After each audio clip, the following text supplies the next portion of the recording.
Welcome back to the Bullet Grill House High School Sports Pregame Show. Craig Irwin, Brian Besh, Chris Moran. Special guest, Coach Ratliff, in the house with us tonight. And just a quick introduction of who we are, as you should know by now, as we're into, week 5 coming to into this of high school football. But I'm Craig Irwin, 590 Sports. You can find us on Facebook. Give us a like, give us a share over there. You got the king of newspapers, Brian Besh, over on the far side, and the Livingston Lions extraordinaire broadcaster. Polk County Enterprise, San Jacinto News Times, Tyler County Booster, Trinity News Standard, and Houston County Courier. We're also www.easttexasnews.com if you want to follow us that way, or get on Facebook on one of those. Great stinking app that you can go through and click on sports and pick up all of the news going on in high school sports in 5 counties. In the 5 counties. Yes. And then Chris Moran, the CEO, the second in command, really and truly, because we know Barb's really in control up here, but of Bullet Grill House, and sitting in with us each and every week. And Chris is also a closet Michigan State fan, I found out. So. Yes, he is. We'll talk about that tomorrow. We will. On the college radio show, because I heard your pick 'em and my pick 'em last week. I heard he's got some Michigan State pajamas. He probably does. I heard Barb picked him up some, and he wears them secretly in the closet. But we got Coach Ratliff in the house as well, coming off a big win this last week over the Cold Spring Trojans. 30-33 was the final there. And, Coach, we didn't talk about this, and I know Brian left you with some thoughts when we went to break, but that game was still a football game with 12 seconds left after Cold Spring scored, and Carson Clark comes in and kicks an onside kick and was within a foot of having that kick recovered. He was a half a yard. Yes, he was. And I will tell you this. I will lay it out there all on radio for you, okay? We had the ball, okay, with 43 seconds left. Yep. And it was a third down play. I asked the official, and, officials, they did a great job for us all night. They did. They did a good job. They controlled the game very well. They did. I thought they did. And I asked the official, my sideline judge, how many timeouts do they have?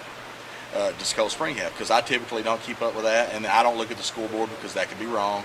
And I was sitting there right beside him. None of my assistant coaches, they were talking about things, getting ready just in case we had to turn the ball over. I said, Coach, he's burnt. No timeouts. And I could, in my mind, in my gut, I really thought that there might have been 1 or 2 left, but he just kept telling me none. So I said, okay. I told my quarterback to get back for 3 seconds and drop to the knee, and the game would have ran out. Yes. And we dropped to the knee. They called the timeout, and I now you're sitting at 4th and 9. And I was like, and I said, "Are you kidding me?"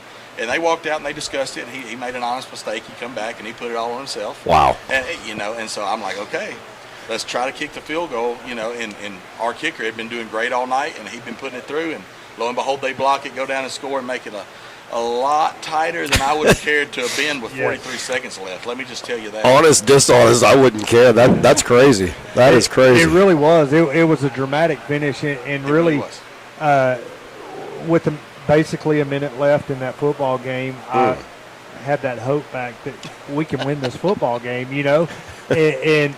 And your hope was my worry. Yes, it was. And credit Carson Clark. You don't know this. This is the first year he's ever played football in his life. And he goes in there as a kicker and does his job. Hadn't been on the field all day long. No. Had not been on the field. And throws a perfect onside kick, and he recovered it just a half a yard short. That's right. And it was unbelievable. Wow. I'm telling you, I was standing up in the press box. It was so heated in there, the windows was fogging up, and we had the thermostat on 62. Oh, wow. So it was. But Brian, when we went to commercial, you don't schedule a game with. Although I know these games in the close proximity, I know they're a lot of fun. They mean more to the fans. They mean more to the players, and maybe you can get into that a little bit also. But I know that there's probably a reason that you've got Cold Spring on this schedule specifically, and I know you probably want to see an offense that looked like this. Yes, absolutely. First and foremost, it's a good competitive ball game against a bigger school that I think that we're going to need to see in order for us to be as successful as we want to be. Yeah. I needed to see that. And then Cold Spring, they were in our district when I was a senior in high school in Corrigan, Camden.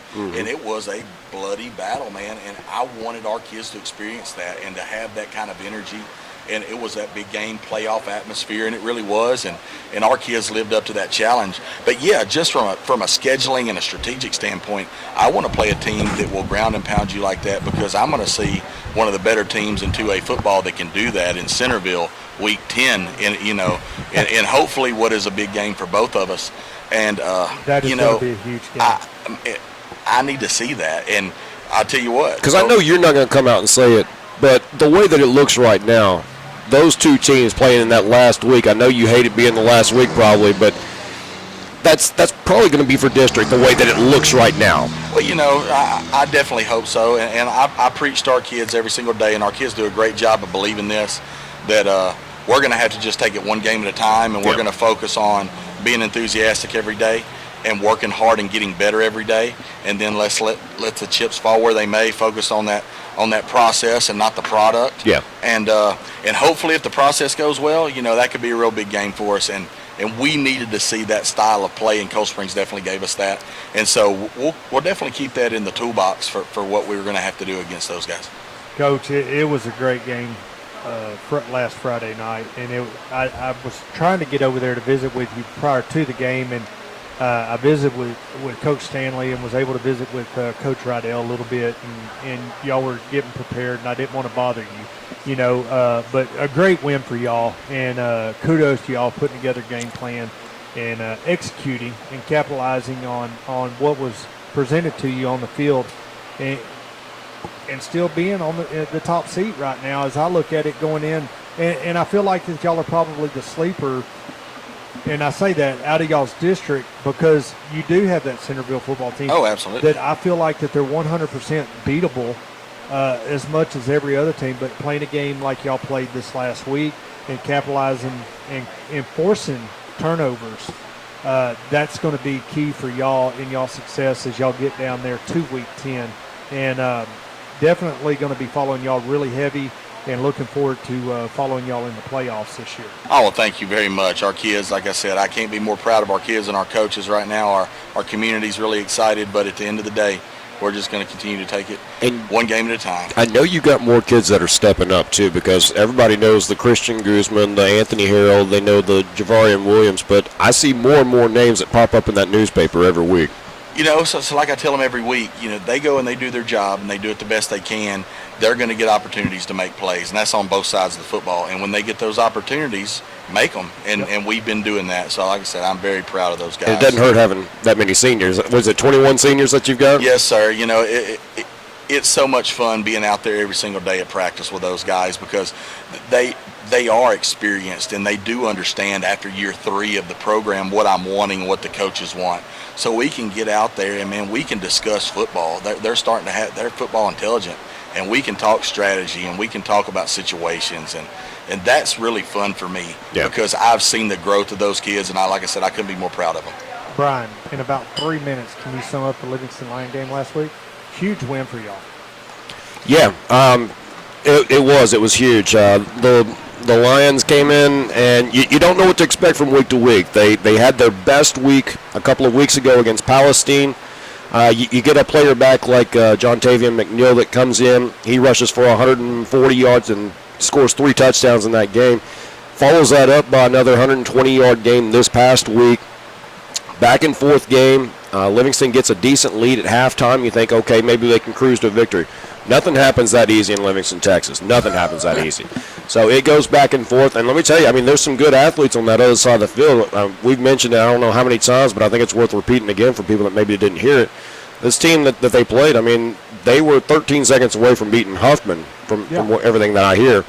And so, I didn't even know that Michael Bishop was the head coach over there, and that was kind of a blast from the past. But it's funny you say that because I did know he took that job over there. Yeah. Cold Spring lost a kid that would have been a playmaker for the Trojans because Bishop took that job over there, and Darren Eldridge took his youngest son, that his oldest graduated, Dante, graduated from Cold Spring 2 years ago.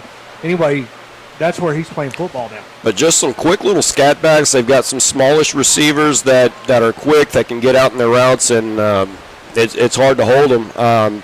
Quarterback's got an arm. He likes to show it off. Not necessarily the most accurate. I thought they would run the ball more with the quarterback and the running back that they've got. They ran the ball, I think, 8 times for 78 yards in the first half.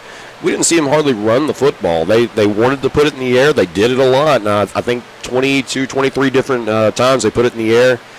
And just kind of with mixed success. That second half was obviously much better. They scored a lot more points, but Livingston did just enough. They went on a drive, last drive of the game, 11-play drive, and first drive of the game, 3rd and 1, 4th and 1. They couldn't get the 1 yard needed to get the first down. Same situation pops up on their 5-yard line. 40 seconds left in the game. They got 4th and 1. You hand it, or you just snap it to your quarterback. He ducks his head into the line, gets a shove from the back, from his fullback. He lands in the end zone. They're up by 1. Had to hold him for the final 23 seconds, and they were able to. But just one of those to where, and Coach he likes to compare things to boxing matches, and he said, we were in there for 12 rounds, and they didn't duck out, and we didn't either, and we finally took everybody's blow and came back with a counter punch. A hard-nosed game, 48-47, the final there, as Livingston defeated Houston Legacy. And we had a lot of good games going over there. Let's talk briefly a couple scores. Longview defeats Lufkin 56-7. Navasota over Huffman 42-14. Franklin over Jasper 41-35. Now Jasper's that team that I felt like really fell off the table. Played a good game against a good Franklin football team, an underclass team for Jasper in a big game coming up for them this next week against Liberty as we get ready to move on, and that game is in our Pick'em segment actually. So we're going to talk about that. Crockett gets a win 39-34 over Grosbeck. Tarkington with a big win over Beaumont Kelly. 40-21 was the final there, and I got a podcast coming out talking about District 10 3A, and it's going to be very informative. It's going to have my district picks. I'm going to try to have it uploaded tomorrow to be able to spit it out there, but we haven't talked about – we talk about them each week, but Anahuac, that is a football team to put on your radar. If you haven't put them on there, you got to put them on your radar. But I'm going to talk about District 9 3A while we still got a few minutes before we go to talk about Livingston's district. Livingston starts district next week, correct? It's going to be week after next. They got a bye week in between non-district and district. So we'll talk about Livingston's district next week. All right. And kind of seal that up. And we'll spend a little bit of time on District 9 3A and then over there at the 2A level at the Cork and Camden Bulldogs. But Cold Spring Trojans, District 9 3A. Look, first game out of the box for Diboll and Woodville is what I feel like is going to be the district championship game on how that's going to play out. That's a huge, huge game. And Coach Ratliff, you and I talked about it before we come on the air. Really a disadvantage for Coach Morrison over there. Yeah, Dale is a heck of a coach. Coach Robinson is at Woodville as well. Obviously, I'm very familiar with both of those guys, and they're football coaching dudes, man. And they get the best out of their kids. They always have great schemes, and man, they always will game plan the stew out of you. I'll tell you this: those two teams right there are very, very good. I think Diboll is one of those teams, like we talked about earlier, Yep. that they're still trying to find their footing a little bit. Yes. But I do think they're going to continue to get better and better and better as the year progresses, and typically they always do that. So you might give the slight advantage to Woodville because they've been playing a very high level of football right now, and Diboll is catching that footing. In 3 weeks' time, that could be a different football game, but you never know, man.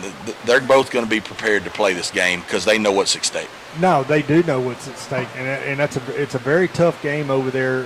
Going to be played up there, up 59 there in Diboll, as Woodville's going to be on the road.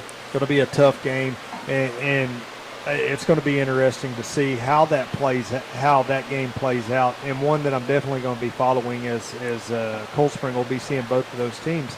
So I got Diboll Woodville the 1-2 spot, and I'll just go ahead and let it out. And that game's in the pick'ems. I got Woodville picked to win that football game, just because as Coach Ratliff and I talked about, I feel like Woodville's has reached that top tier that they needed to be at, and Diboll, with them getting that slow start, they're like that steam engine that sits out there on the side of 59. It takes them a little bit to get building, but once it's rolling, they're hard to stop. And I think this game being in week 5 is just a touch too early for Diboll, and I feel like Woodville's going to win it. So there's my top 2 teams out of this district. Now you got 3, 4, and 5, right? Or 3 and 4, really. I feel like you got 3 teams that are competitive in there. Cold Spring Shepherd and Palestine Westwood. We'll start with Palestine Westwood on that, and how I feel about them is everybody's like, they're coming into district play bye week this week with a 1-3 record. But you look at who they played. Yes, they lost to Buffalo. They beat Kemp. Palmer, top 10 team in the state in 3A Division II. New Waverly, top 25 team in 3A Division II. You look at both of the games; those are one-score games that Palestine Westwood lost to. One at home, one on the road. They're scrappy. They're going to be really good, and I feel like that between the film that these coaches are going to look at against Hampshire Finette and the film that they're going to look at against the Bulldogs of Corrigan, Cold Spring has been exposed 100% on how they can be beat. I feel like coaches over there at Westwood are going to capitalize on that. I got Westwood going in the 4 spot. That puts Shepherd in the 3 spot out of this district. Coach Robinson, I love him to death, known him forever. He's the Trojan killer. 4 out of the 5 years he's come out on top. And that game being on the road for the Trojans going to Shepherd, I feel like that Shepherd's going to be amped up, and that's a game that they do not want to lose at home. And I got Cold Spring going 4-6 on the season. Ooh. Well, that doesn't make for a fun year for you. Well, it don't, but it's truthful, and that's just how I feel. I would think it's going to be hard to keep somebody like Cold Spring out, because a lot of what I go on, and I don't know. A lot of these teams I don't get to see from week to week, and outside of a 2-minute clip that might be on the internet somewhere, or basically a lot of what I go on besides scoreboard watching is history. And I know the history tells me that Cold Spring is used to going to the playoffs, and there's an expectation there, and you don't fall below that standard, or else, there's... And I agree with you 1,000% on that expectation. I just feel like that this year we got a key injury right now. Easton Dean, he's got a broke hand. He's not going to be in the backfield. Rumor has it they're going to club it. He's going to be on the defensive side of the ball, which is a huge – I feel like Easton Dean at 80% on defense is better than Easton Dean at 100% on offense, in my opinion, with the plethora of running backs that we have. The struggle that the Cold Spring Trojans are having is up front on the offensive line. And I think if you go back and you watch the film against Corrigan, you go back and watch the film against Hardin-Jefferson, even against Splendora and then Liberty, you look, that exposes the weakness, and that's the left side of the offensive line. And if you can contain that. Where did you guys want to attack whenever you went into your game last week? Our game plan was pretty simple. I thought that we could pin and pull, and that's our GT stuff. I thought that we could really do that. And I felt that it would help us with ball control. And, my tendency is to sometimes spread you out and run with the quarterback. And Javarian Williams is kind of my guy to do that, Christian can obviously do it pretty well too, but Javarian's kind of that he did a great job. Dog back there. Yes. I just say that, and offensive line does a great job in moving. I think that we have some pretty mobile guards and tackles, and so that was kind of our play, and we were going to try to combine that with outflanking them and just running sideline to sideline, getting them a little gassed, and then hitting them through the middle. Mm-hmm. I mean, that was ultimately our game plan, because and I'll be honest with you, I think that inside linebacker play for Cold Spring was great. That number 24, man, that sucker. And, they just brought him up. We had a kid move out. Matthew Lester moved out. Okay. And they brought that kid up from JV. Well, I'll tell you what, he will lay the hat, and he was very impressive, and he created some problems for us early, and we had to try to be creative in how to block him. But I thought we did a good job executing that. And my thing was, and I told the kids, man, it's week 4. We're going to still play simple. We're not going to try to outthink ourselves, and we're going to do what we do well. And I thought we did. No, and y'all did. Y'all executed well. We're at the Bullet Grill House here at 401 Highway 156 in Point Blank, Texas. Chris, y'all got a killer menu, like the book. I call it the Bible now of Bullet Grill House. Yeah. With the menu here and the food options that y'all have here. What do you got to talk about? We got a great menu, but we always have things going on. Saturday morning, we are open for breakfast. We've cut back breakfast during the week, but we are open for breakfast on Saturday mornings. We listen to the College Game Day show that we'll record here in just a little bit from 8 to 9, and then come in and watch some College Game Day. We talked in the first break about the college show or the fundraiser we have this week, and we do have that coming on Saturday. But if you're not want to come up for fundraiser, there is still a full lineup of great college football games Saturday, and then we also have Sunday tickets. So if you want to watch Sunday ticket, we got a great lineup on Sunday. You can watch. If you want a game, just let me know. We'll turn it on. We can watch any game you want. We got the Cowboys on Monday Night Football, so should be a great weekend. And unless you got like a 4 TV setup at your house, I mean, there's not going to be a better place to watch a game. And you have the food made for you and people waiting on you, so. No, get yourself out here. There's no negative. No, not at all. Not at all. If we could just get them to air the Cold Spring Trojans and the Livingston Lions on Friday night, do one outside and one inside. That would Hey, man, I can do the show from here. Yeah. So you're listening to the Bullet Grill House High School Sports Pregame Show. We'll be back right after this.